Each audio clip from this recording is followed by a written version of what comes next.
Hello guys, അങ്ങനെ നമ്മളെല്ലാവരും പ്രതീക്ഷയോടെ കാത്തിരുന്ന ഈ മത്സരത്തിൽ അർജൻറ്റീന സ്വിറ്റ്സർലാൻഡിനെ തൂക്കിയടിച്ച് മുന്നേറിയിരിക്കുകയാണ്. കാൻസസ് സിറ്റിയിൽ നടന്ന പോരാട്ടം പ്രതീക്ഷിച്ചതുപോലെ തന്നെ ആദ്യം അതിവേഗത്തിൽ തന്നെ തുടങ്ങി. ആദ്യ മിനിറ്റുകൾ മുതൽ പന്ത് കൈവശം വെച്ച് ആക്രമണം നയിച്ചത് അർജൻറ്റീനയായിരുന്നു.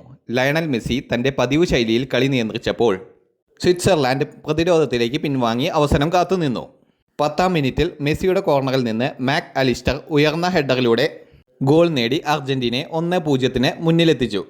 ആ ഗോൾ മത്സരത്തിൻ്റെ താളം തന്നെ മാറ്റി. അതിനുശേഷം Messi, Julian Alvarez, Enzo Fernandez എന്നിവർ ചേർന്ന് നിരവധി അവസരങ്ങൾ സൃഷ്ടിച്ചെങ്കിലും Swiss goalkeeper Gregor Kobel മികച്ച സേവുകൾ നടത്തി ടീമിനെ മത്സരത്തിൽ നിലനിർത്തി. ആദ്യ പകുതി 1-0 അർജൻറ്റീനയുടെ ലീഡിൽ അവസാനിച്ചു. രണ്ടാം പകുതിയിൽ സ്വിറ്റ്സർലാൻഡ് കൂടുതൽ ആക്രമണ മനോഭാവത്തോടെ ഇറങ്ങി. മധ്യനിരയിൽ ജയന്റ് ഷാക്ക കളി നിയന്ത്രിച്ചപ്പോൾ വേഗമേറിയ കൗണ്ടർ അറ്റാക്കുകൾ അർജൻറ്റീനയെ സമ്മർദ്ദത്തിലാക്കി.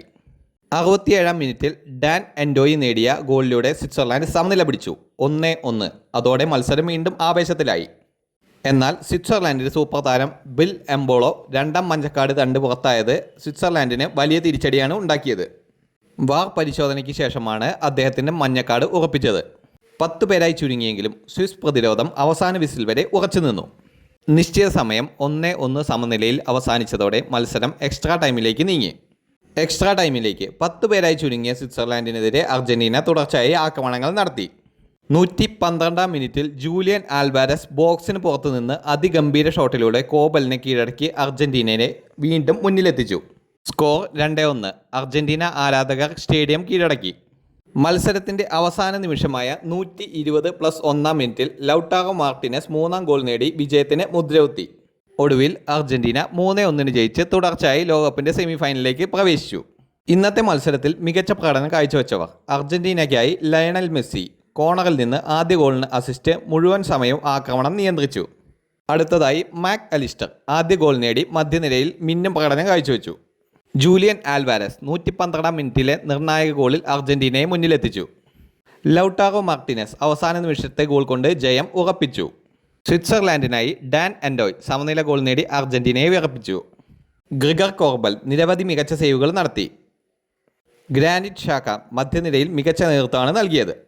സ്വിറ്റ്സർലാൻഡിനെതിരെ അവസാന നിമിഷം വരെ പൊരുതി നേടിയ ഈ വിജയം അർജൻറ്റീനയുടെ ആത്മവിശ്വാസം ഇരട്ടിയാക്കിയിരിക്കുകയാണ്. ഇനി അവരുടെ മുന്നിലുള്ളത് കരുത്തരായ ഇംഗ്ലണ്ടാണ്. ഒരു വശത്ത് മെസ്സിയുടെ അനുഭവ സമ്പത്തും Alvares, Lautaro Martinez, Mac Allister എന്നിവരുടെ ആക്രമണ ശക്തിയും, മറുവശത്ത് സൂപ്പർ താരം കെയ്നിന് പുറമെ യുവതാരങ്ങളുമായി കളിക്കുന്ന ഇംഗ്ലണ്ടും. ലോകകപ്പ് ഫൈനലിലേക്കുള്ള വാതിൽ തുറക്കുന്ന ഈ സെമി ഫൈനൽ പോരാട്ടത്തിൽ ഒരു ചെറിയ പിഴവ് പോലും ടീമിൻ്റെ സ്വപ്നങ്ങൾ തകർക്കാൻ മതിയാകും. അതുകൊണ്ട് തന്നെ ലോകമെമ്പാടുമുള്ള ഫുട്ബോൾ ആരാധകർ കാത്തിരിക്കുന്ന മറ്റൊരു ക്ലാസിക് പോരാട്ടമായിരിക്കും ഇത്. മെസ്സി തൻ്റെ അവസാന ലോകകപ്പ് സ്വപ്നം ഒരു പടി കൂടി മുന്നോട്ട് കൊണ്ടുപോകുമോ, അതോ ഇംഗ്ലണ്ട് അർജൻറ്റീനയുടെ കുതിപ്പിനെ തടയിടുമോ? അതിനുള്ള ഉത്തരം സെമി ഫൈനൽ പോരാട്ടത്തിന് ശേഷം മാത്രം. നിങ്ങൾക്ക് എന്തു തോന്നുന്നു? അർജൻറ്റീന വിജയിക്കുമോ, അതോ ഇംഗ്ലണ്ട് അർജൻറ്റീനയെ പരാജയപ്പെടുത്തുമോ? നമുക്ക് കാത്തിരുന്ന് കാണാം. കൂടുതൽ വാർത്തകൾക്കും വിശേഷങ്ങൾക്കുമായി ഈ ചാനൽ ഇപ്പോൾ തന്നെ സബ്സ്ക്രൈബ് ചെയ്യുക.